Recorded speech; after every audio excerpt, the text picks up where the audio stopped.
Welcome to Kerala PSC Guru. Kerala PSC ഗുരുവിന്റെ mathematics ക്ലാസ്സിലേക്ക് സ്വാഗതം. മത്സര പരീക്ഷകളിൽ ഉയർന്ന മാർക്ക് സ്കോർ ചെയ്യാൻ കണക്ക് ഒരു പ്രധാന പങ്ക് വഹിക്കുന്നു. ഉത്തരം കിട്ടുന്നതിലല്ല, മറിച്ച് എത്ര വേഗം ഉത്തരം കിട്ടുന്നു എന്നതിലാണ് കാര്യം. ഈ വേഗത കൂട്ടാൻ സാധിച്ചാൽ റാങ്ക് ലിസ്റ്റിൽ ഏറെ മുന്നിലെത്താൻ സാധിക്കും. ഈ ക്ലാസ്സിൽ ഏറ്റവും പ്രധാനവും മുൻപ് ചോദിച്ചിട്ടുള്ള കുറച്ച് ചോദ്യങ്ങളും അവയുടെ വിശദീകരണങ്ങളും ഉൾപ്പെടുത്തിയിരിക്കുന്നു.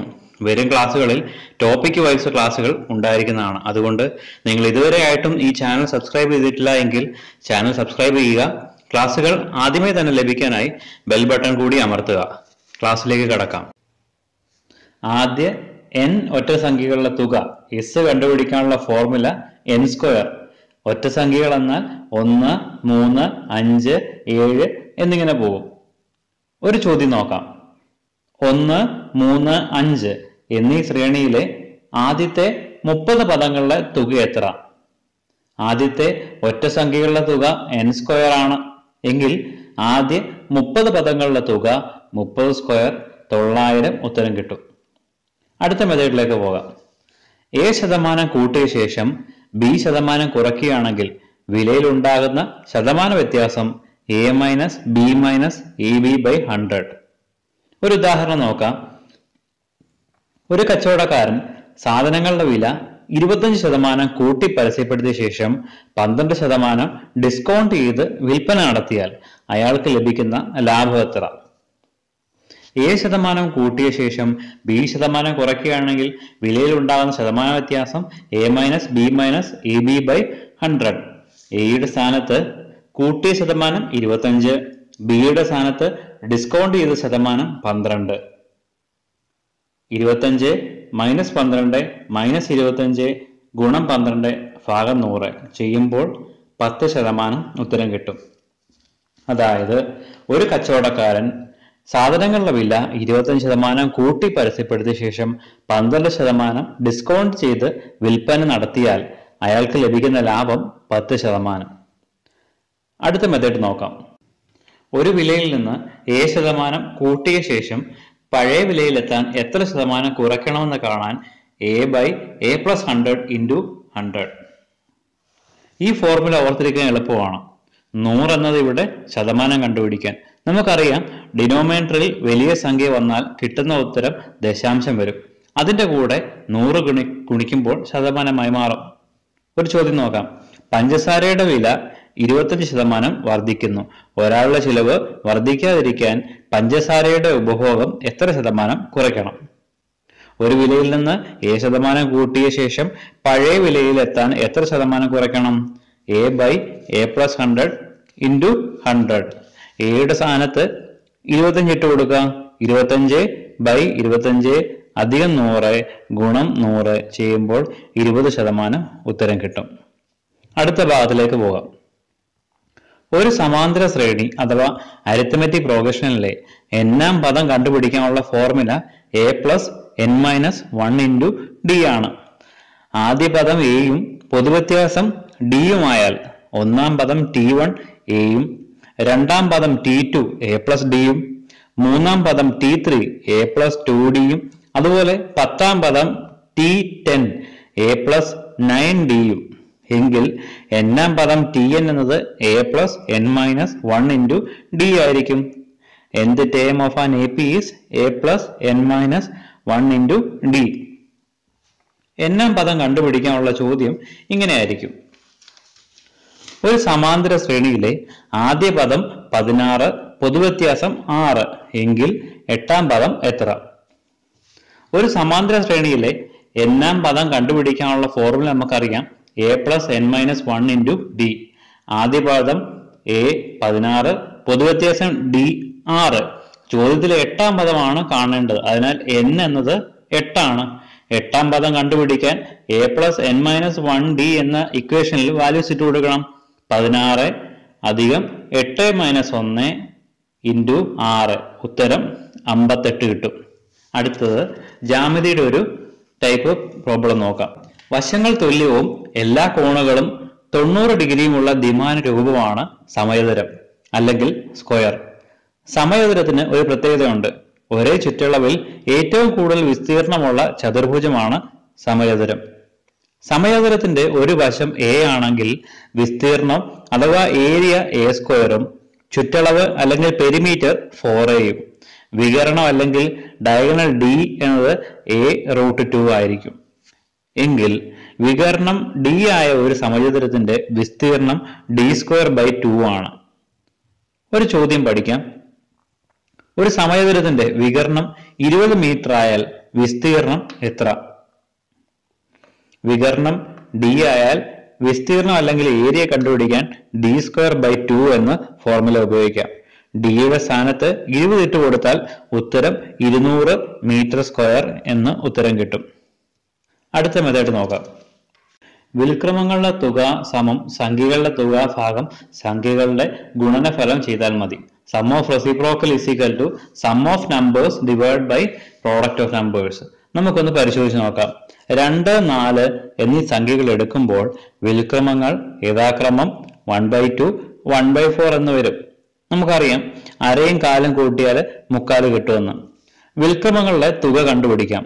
സം ഓഫ് നമ്പേഴ്സ് ഇവിടെ 2 + 4 6, പ്രോഡക്റ്റ് ഓഫ് നമ്പേഴ്സ് 2 × 4 8 വരുന്നു. വിൽക്രമങ്ങളുടെ തുക എന്നത് സംഖ്യകളുടെ തുക ഭാഗം സംഖ്യകളുടെ ഗുണനഫലം, അതായത് 6 ഹരിക്കണം 8, അതായത് 3/4 ഉത്തരം കിട്ടും. അതായത് 3/4 ഉത്തരമായിട്ട് കിട്ടി.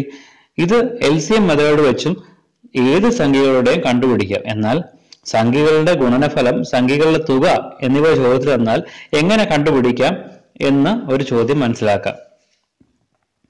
ചോദ്യം ഇതാണ്: 2 സംഖ്യകളുടെ തുക 12, ഗുണനഫലം 4, അവയുടെ വിൽക്രമങ്ങളുടെ തുക കണ്ടുപിടിക്കുക.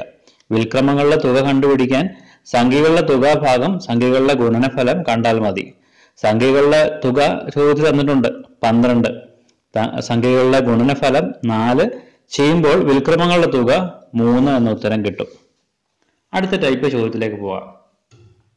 ക്ലോക്കിലെ സൂചികൾക്കിടയിലെ കോണ് കണ്ടുപിടിക്കാനുള്ള ഫോർമുല ഇതാണ്: 30h - 11/2m. ഒരു ചോദ്യം നോക്കാം. 8:20 ക്ലോക്കിലെ സൂചികൾക്കിടയിലെ കോൺ എത്ര ഡിഗ്രിയാണ്? സൂചികൾക്കിടയിലെ കോണ് കണ്ടുപിടിക്കാനുള്ള ഫോർമുല 30h - 11/2m. ഇവിടെ h എന്നത് മണിക്കൂറിനെയും m എന്നത് മിനിറ്റിനെയും സൂചിപ്പിക്കുന്നു. hന്റെ സ്ഥാനത്ത് 8 മണിക്കൂർ, mന്റെ സ്ഥാനത്ത് 20 മിനിറ്റ് ഇട്ട് കൊടുക്കുമ്പോൾ ഉത്തരം 130 ഡിഗ്രി എന്ന് കിട്ടും. അടുത്ത ടൈപ്പിലേക്ക് പോവാം. തുടർച്ചയായുള്ള 2 സംഖ്യകളുടെ വർഗങ്ങളുടെ വ്യത്യാസം അവയുടെ തുകയ്ക്ക് തുല്യമാണ്. നമുക്കൊരു ഉദാഹരണം നോക്കാം. 243 സ്ക്വയർ - 242 സ്ക്വയർ സമം എത്രയാണ്? നമ്മൾ കേട്ടു തുടരെയുള്ള 2 സംഖ്യകളുടെ വർഗങ്ങളുടെ വ്യത്യാസം അവയുടെ തുകയ്ക്ക് തുല്യമാണ്. എങ്കിൽ വർഗങ്ങളുടെ വ്യത്യാസം കാണാൻ ആ സംഖ്യകളുടെ തുക കണ്ടുപിടിച്ചാൽ മതിയാകും.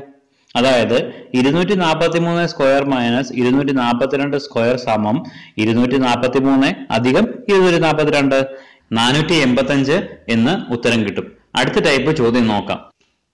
n വശമുള്ള ഒരു സമബഹുഭുജത്തിന്റെ ഒരു ആന്തരിക കോണിന്റെ അളവ് കണ്ടുപിടിക്കാനുള്ള ഫോർമുല n - 2 × 180 / n ആണ്. ഉദാഹരണം: 6 വശമുള്ള പോളിഗൺ അറിയപ്പെടുന്ന ഹെക്സഗൺ. ഹെക്സഗണിന്റെ ഇന്റേണൽ ആംഗിൾ അഥവാ ആന്തരിക കോണിന്റെ അളവ് കണ്ടുപിടിക്കാൻ n-ന്റെ സ്ഥാനത്ത് 6 ഇട്ട് കൊടുക്കാം. 6 - 2 × 180 / 6, അതായത് 120 ഡിഗ്രി. അതുപോലെ 8 വശമുള്ള ഒക്ടഗണിന്റെ ആന്തരിക കോണളവ് 135 ഡിഗ്രി. 10 വശമുള്ള പോളിഗണിന്റെ ആന്തരിക കോണളവ് 120 ഡിഗ്രി. എന്നാൽ ആന്തരിക കോണ് തന്നാൽ വശങ്ങൾ കണ്ടുപിടിക്കാൻ ഈ ഫോർമുല തന്നെ ഉപയോഗിക്കാം. ഒരു ചോദ്യം നോക്കാം. ഒരു സമബഹുഭുജത്തിന്റെ ഒരു ആന്തരിക കോണിന്റെ അളവ് 150 ഡിഗ്രി ആയാൽ അതിന് എത്ര വശങ്ങളുണ്ട്? ആന്തരിക കോണിന്റെ അളവ് സമം n - 2 × 180/n. ചോദ്യത്തിൽ ആന്തരിക കോണ് 150 തന്നിരിക്കുന്നു. അതായത് n = 12 എന്ന് ഉത്തരം കിട്ടും.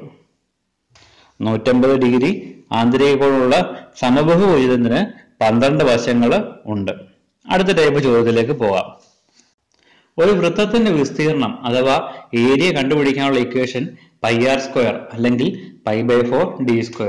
ഇവിടെ r ആരം അല്ലെങ്കിൽ റേഡിയസ്, d വ്യാസം അല്ലെങ്കിൽ ഡയമീറ്റർ.